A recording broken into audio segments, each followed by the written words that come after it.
Hi friends, Mahalakshmi Chakri పచ్చటి పొలాల దగ్గరికి వస్తారు. జాగ్రత్తగా నడవండి, పడిపోతారని చక్రి అంటూ ఉండంగానే మహాలక్ష్మి ఆ గట్టు మీద నుంచి కాలు జారి కింద పడబోతుంది. చక్రి మహాలక్ష్మిని కింద పడకుండా పట్టుకుంటాడు. అలా ఇద్దరు ఒకరి కళ్ళల్లోకి ఒకరు చూసుకుంటూ ఉంటారు.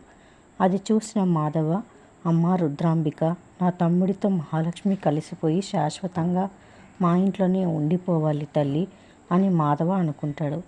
ఇంకా గుడిలో అందరూ ఒక చోట నిలబడి ఉంటారు. సతీష్, రేపటి పూజకు ఎలాంటి తంతు చేయాలో ఒకసారి పూజారి గారిని అడుగుదామా అని మాధవ అంటాడు. ఇంటి ఇల్లాలు కానీ ఇంటి కోడలు కానీ కుటుంబానికి మంచి జరగాలని పూజలు చేస్తారు. నిప్పుల చట్టి 2 అరచేతుల్లో పట్టుకొని గుడి చుట్టూ ప్రదక్షిణలు చేయాలని సతీష్ చెప్తాడు. ఆ ఇంట్లో ఆడోళ్ళు ఎక్కడున్నారు అని తాయారు అంటుంది. మన చక్రి భార్య ఉంది కదా అంటాడు సతీష్. అందుకో చక్రి, మాధవ, కేశవ, కన్నా, నారాయణ అందరూ షాకింగ్గా మహాలక్ష్మి వైపు చూస్తారు.